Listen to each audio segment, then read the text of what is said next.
Well, good morning, everyone. Welcome to the State Department. It is wonderful to have everyone in this room on this day for this occasion.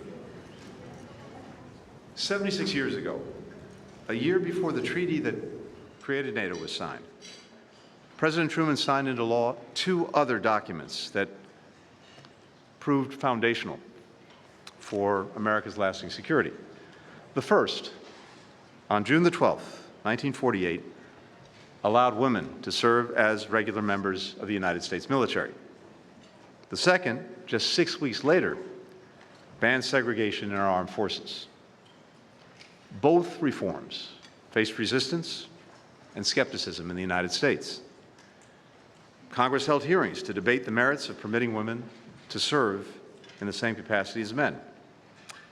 The very first witness called was General Dwight E. Eisenhower.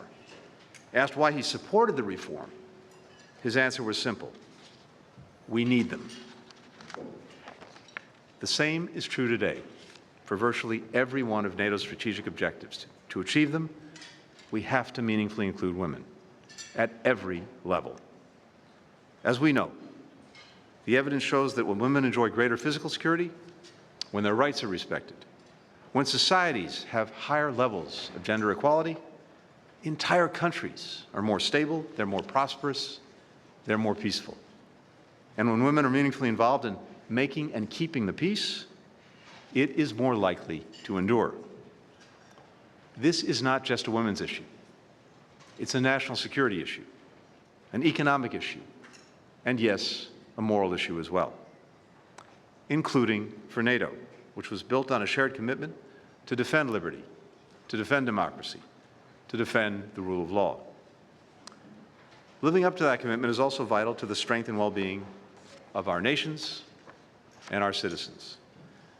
That's why one of the very first actions that President Biden took was to form a commission to develop America's first ever national strategy on gender equity and equality, a strategy that we put out in 2021 and that we've been working to implement every day since. That's why we released an updated strategy and a national action plan on women, peace, and security just last year. And it's why advancing women, peace, and security has enjoyed long-standing support in our Congress. We're so grateful to have a true champion of that issue here today, Senator Jeanne Shaheen. Thank you, Jeanne, for your remarkable leadership.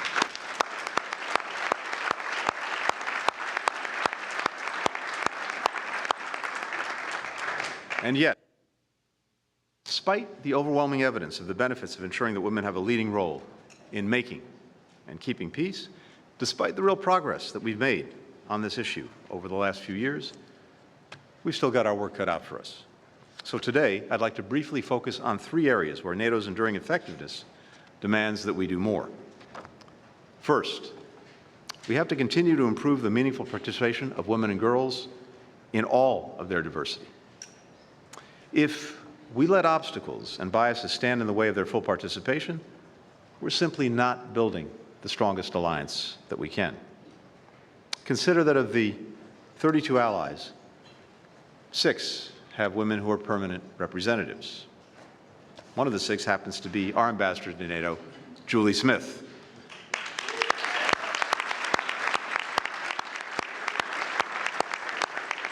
As some of you might have taken note of yesterday, Julie's also the new announcer for the Washington Nationals, as she opened the game and Secretary General Stoltenberg threw out the first pitch.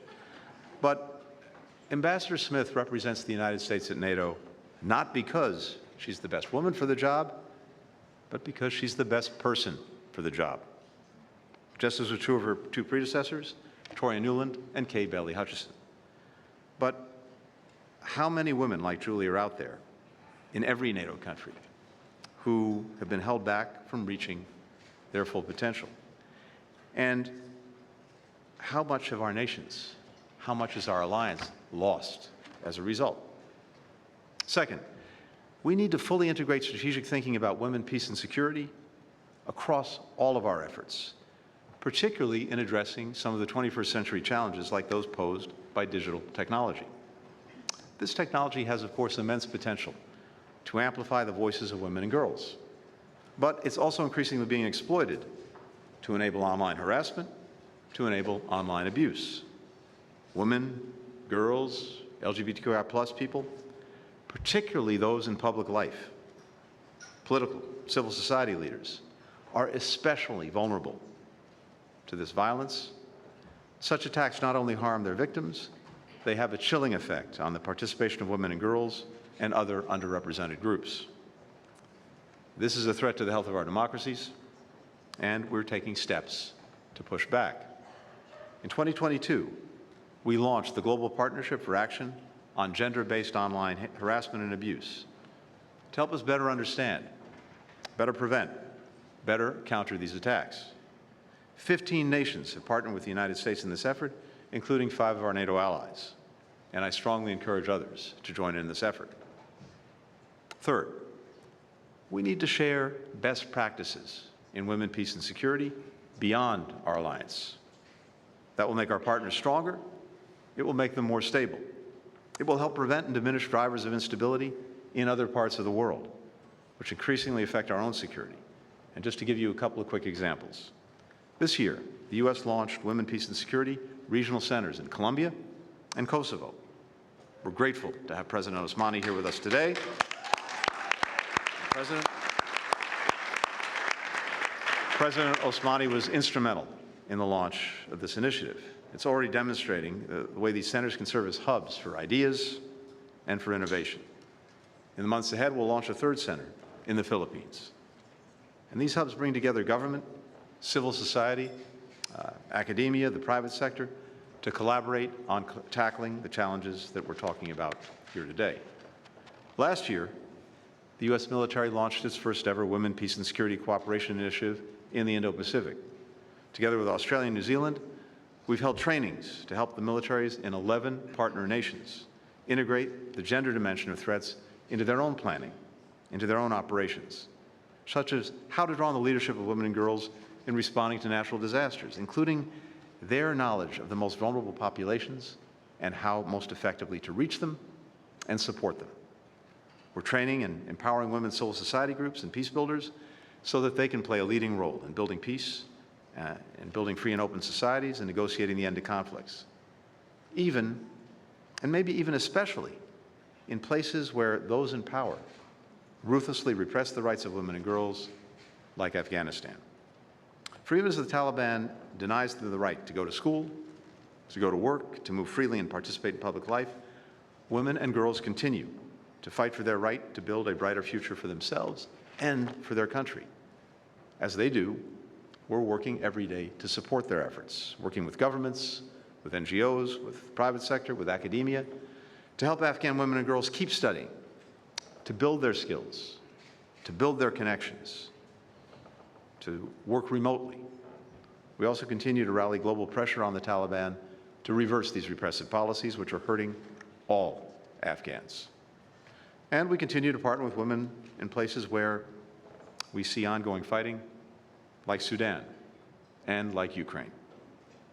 From the moment that Putin launched his full-scale invasion, Ukrainian women have stepped up in every conceivable way to defend their country, to defend their communities, to defend their families, including in combat. Right now, there are thousands of Ukrainian women who are serving on the front lines, literally as snipers, as machine gunners, as medevac pilots, commanding tank units and artillery batteries.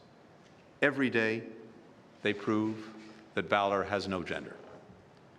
But too often, Ukrainian women fighters don't have the equipment that they need to meet their unique needs, forcing many to buy and even design their own kits.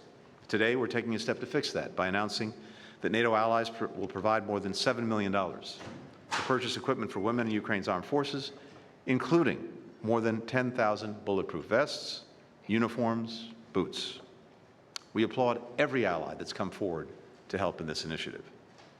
It's just one small part of our effort to ensure that Ukraine can not only defend itself today, but also get to the place where it can stand strongly on its own feet, militarily, economically, democratically. That is the mark of success for Ukraine. That will be the strongest possible rebuke to Vladimir Putin. Here's the reality. Ukraine cannot do that. It can't succeed in achieving that ultimate success without the full and equal participation of all of its people. For Ukraine's economy to not only survive but thrive, Ukraine needs women. Last year, 37,000 new businesses registered in Ukraine, more than in the year leading up to the war. The majority were founded by women. For Ukraine to realize its democratic aspirations and build and strengthen its independent institutions, Ukraine needs women.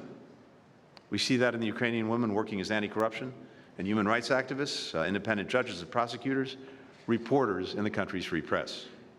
Ukraine's resilience, the path to success, is built in large part on the shoulders and in the hearts of the women of Ukraine. What's true for Ukraine is true for so much of what we have to achieve in our alliance. And so, we thought it was fitting as we kick off this summit, this 75th anniversary summit, a summit that looks not only to the achievements of the past, but looks especially to what the alliance has to do and has to do together to ensure our security, to defend our democracies going forward. We thought it was very appropriate to kick things off with this event, with this focus on women, peace, and security, and a commitment to bring our focus to empowering women's full, meaningful, and equal participation, not just to this forum, but to each and every issue that we have to tackle together. Our success, and yes, our security, depends on it. I thank you very, very much for joining us today, but not just today, for the work that pretty much everyone in this room is doing every day to advance this agenda. We know that when we come together for a summit, for one day of meetings and discussion, it's important. It puts a spotlight on issues, but what really matters is the next 364 days and the work that you are going to be doing, we're going to be doing every day. With that, and with that in mind, it's my honor to introduce someone who has dedicated much of her career to empowering women peace building, the NATO Secretary General's Special Representative for Women, Peace, and Security, Irene Feline. Irene, the floor is yours.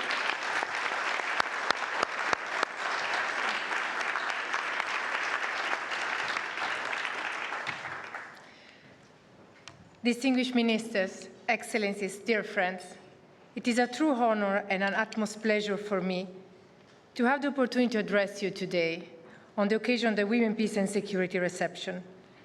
My special thank you go to you, Secretary Blinken, for hosting us here at the State Department and for being on the front line for the implementation of this important agenda. I'm truly impressed by the remarkable initiatives that you just described as part of the US WPS strategy. You are leading by example. In its 75 years of history, NATO has demonstrated to be an incredible adaptive alliance, capable of transforming itself whenever needed, while sticking to its core values. Our attachment to the Women, Peace and Security agenda is a distinctive feature of the transatlantic alliance. Standing up for and helping advance the rights and participation of women in defense and security is very much at the heart of who we are and what we do, as individuals, nations, and collectively as an alliance. We know that setbacks in global peace and security go hand in hand with setbacks in gender equality. Globally, women increasingly face threats to their political and social rights and their personal security, as well as barriers to their full participation in peace and security processes. As an alliance based on democratic values, this matters for NATO. As Russia's war of aggression in Ukraine continues, with devastating impact on civilians, as we just saw yesterday, our work to understand the gender dimension of this conflict is of vital importance to inform us how we can better support Ukraine. It is clear that the principles for UNSCR 1325, adopted almost 25 years ago, are not only yet to be fully implemented, but are indeed increasingly challenged. In line with this recognition, at the 2023 Vilnius Summit, NATO allied resolved to update the NATO WPS policy, and after a year of work, this new policy is now ready to be endorsed tomorrow by heads of state and government at this Washington Summit. Let me now share with you some reflection on this new policy. It is an important part of the implementation of NATO's 2022 strategic concept. Within the context of deterrence and defense, for example, NATO commits for the first time to advance work on challenges and threats like gender disinformation and technology-facilitated gender-based violence. This can include cyber harassment, hate speech, or video and image-based abuse. They carry not only health and safety consequences, but also political consequences as they silence women in online spaces, ultimately diminishing their engagement in public life and democratic processes. When we look at the opportunities and challenges of technologies, from drone-related warfare, cyber attacks, and generative AI, we will ensure that we are looking at how this impacts diverse segments of the population, and will focus on our efforts on mitigating any exacerbation of gender inequality in the work we do. While the Women, Peace and Security agenda is relevant to deterrence and defense, it is also an essential partnership tool. In fact, to be successful in integrating WPS in all that we do, collaboration and engagement with diverse actors as part of NATO's cooperative security efforts is key. We will continue to work closely with our partners, some of whom are with us here today. NATO partnership represents a privileged mechanism throughout which we can learn from one another, and this is particularly relevant when it comes to Ukraine defending itself against Russia's war of aggression. In this context, as Secretary Blinken just mentioned, an unprecedented number of women joined the armed forces of Ukraine in order to defend their own country, challenging societal norms and stereotypes. And in fact, the service women found themselves fighting on different fronts, some more obvious than others. And one of them is the lack of appropriate equipment, namely body armor and uniform fits for them. So I would like to join the announcement just made by Secretary Blinken that throughout NATO's comprehensive assistance package for Ukraine, we will fund this initial production of body armor, winter uniform, and combat boots for service women of the armed forces of Ukraine. And allow me to personally thank you, Mr. Secretary, for strongly supporting our project, as well as our allies Canada, Denmark, Finland, Iceland, Luxembourg, the Netherlands, North Macedonia, and Norway for their important financial contribution. Just before we joined the reception, other allies came to me to say they want to join this initiative and fund more support for Ukraine, so I'm sure that we will have other projects and continued support to the service women of Ukraine. And I'm looking at Deputy Prime Minister Olga Stefanishyna, who is leading the work with a comprehensive assistance package, and we will continue our joint efforts in the coming months. Partnership is not only among nations, it is with civil society organizations as well. And I recognize many CEOs representatives present in this room today. I want to reassure you that strengthened engagement with women civil society actors, including throughout the NATO Civil Society Advisory Panel, is and will remain a priority, as it helps us stay connected to the foundations of the WPS agenda. Distinguished guests, the road ahead requires unwavering commitment and collective efforts at all levels. It demands that we, from the political and military leaders to the civilian and military staff, continue to champion gender equality in every sphere. As part of this new policy, I strongly advocate for a more gender-responsive and accountable leadership. This means that leaders, men and women alike, are called to lead by example and commit to fully advance the Women, Peace and Security agenda at NATO and beyond. I therefore call on you today to be part of the cultural change that is still needed. Together, we can create a future where every individual, regardless of their gender, can contribute to and benefit from peace and security. Thank you.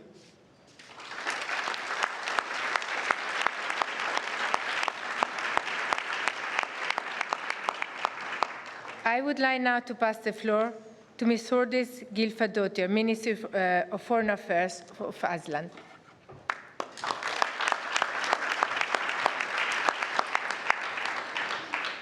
Thank you, Secretary of State Blinken, Special Representative Fellin, and other distinguished guests for providing an important opportunity for us, allies and partners, right at the start of the summit to reaffirm our commitment to advancing the Women, Peace and Security agenda. Gathering in the wake of Russia's brutal attacks on civilian targets in Ukraine, our support and solidarity is unwavering. Tomorrow we will endorse NATO's very impressive and I would say progressive WPS policy. Thanks to everyone involved at the headquarters in Brussels, in the respective capitals, and from civil society for your solid work. Iceland has for years been a strong proponent for the women, peace and security agenda at NATO, globally and at home. Even as we face mounting challenges on the global stage, or perhaps particularly because of that, we cannot lose sight of this important agenda. At critical times when so much is at stake, it is vital to mobilize all available human capital, both men and women. This is equally important for economic growth, as well as deterrence and defense. And here we have a lot to learn from our Ukrainian friends. Ukrainian women are at the front lines of the war, assuming increasingly crucial roles. They are making a significant contribution to the defense of Ukraine today and tomorrow, and building the resilience for Ukraine to prevail. They are leading humanitarian relief efforts, taking up key positions in the administration, and playing a vocal role in Ukraine's civil society. We need to listen attentively to the voices of Ukrainian women and support them on their terms. I am therefore pleased to announce Iceland's contribution of 500,000 euros to the CAP Trust Fund to provide Ukrainian women with critical body armors, uniforms and boots. Providing them with the appropriate equipment is both essential for their protection on the battlefield, as well as an important step in modernizing Ukraine's future force. And this last point is key. Bringing women on board is not only a women's rights issue. It brings benefits to the whole of society and to our collective security. This we in Iceland know, this the Ukrainian society also knows. It's not about waiting for the time when you can afford on focusing on women, peace and security, or gender equality for that matter, or empowering women. You become stronger because you focus on those points, not when you afford them. Cheers to that. Distinguished guests, the WPS agenda is a reflection of our values. When women's rights are faced with a backlash around the world, it is especially important to continue promoting gender equality and inclusivity. The endorsement of NATO's new WPS policy tomorrow comes timely and is essential in the context of the current security environment we are facing at NATO. NATO, as our leading security organization, has a unique role to play in advancing the WPS agenda across all three core tasks integrated in our strategic concept. We have taken important steps at NATO in recent years, recognizing that gender perspectives should be at the center of our efforts and not of a secondary importance. The new WPS policy provides a strong foundation. However, it is implementation of the policy and the upcoming action plan that will matter the most. We need to put the issue at top of our agenda as a leadership issue, both at NATO and back home, with focus on sustainable resources, meaningful representation, gender mainstreaming, and strong accountability. So let's move forward with ambition on women, peace and security, both for us as an alliance and for Ukraine and for the whole world. Now is the opportunity to demonstrate that NATO can be a real champion of women, peace and security. Thank you.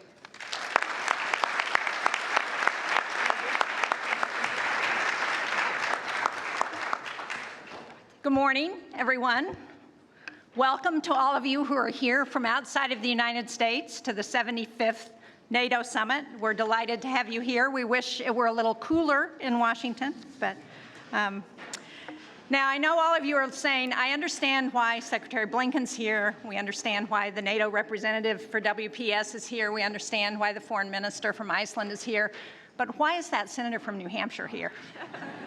For those of you who don't know where New Hampshire is, it's up north, where it's cooler. But I'm here because I had the good fortune to pick up the legislation when Barbara Boxer left the Senate to sponsor the Women, Peace and Security legislation for the United States. We were the first and remain the only country to have legislatively passed the WPS agenda. And I'm very proud of that and very proud to be with all of you participating in the summit and talking about why it matters to have women part of the agenda for NATO and in all other aspects of our governments. It's been 24 years since the United Nations Security Council formally acknowledged the role that women must play in preventing and resolving conflict and preserving peace with the passage of Resolution 1325.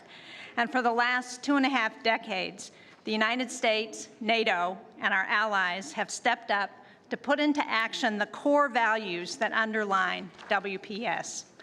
The gathering here demonstrates today this partnership's enduring commitment to advancing the WPS agenda within our own countries and as an alliance that is committed to democracy and freedom.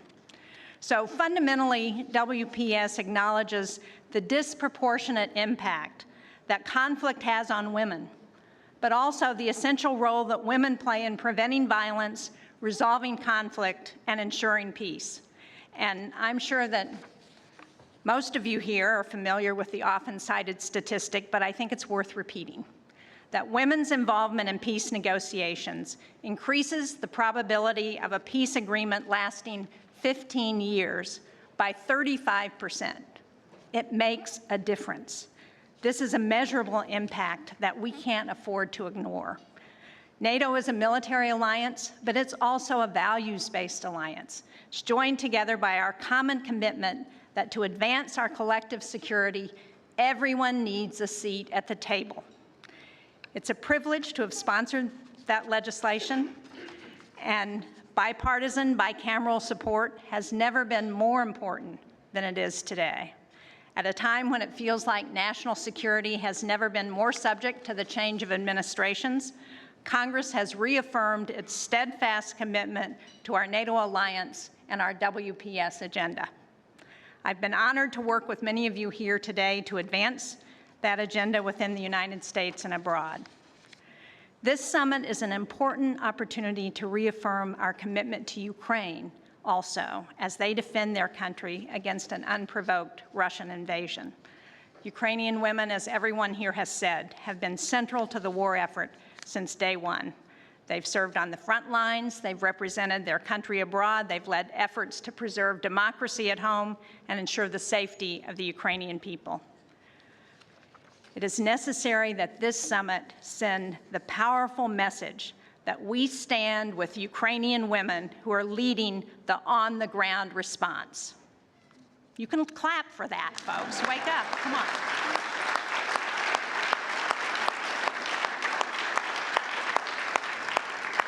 Ukraine's fight is our fight, and WPS is central to the better future all Ukrainians are fighting for themselves at home, but for democracies around the world.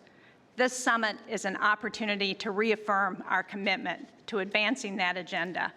And thank you to everyone here today for your commitment to WPS, for your commitment to NATO, Secretary Blinken. Thank you for prioritizing WPS within the Department of State and ensuring that our diplomatic corps reflects our diverse nation and pursues policies that prioritize women's equality and equity. And to Ambassador Gupta, thank you for your leadership within the State Department to advance the WPS agenda. Thank you all very much. Well, thank you again, everyone. So great to have you here today. Great to have you at the summit, and great to have you in this effort together. Enjoy the rest of the day. Thank you.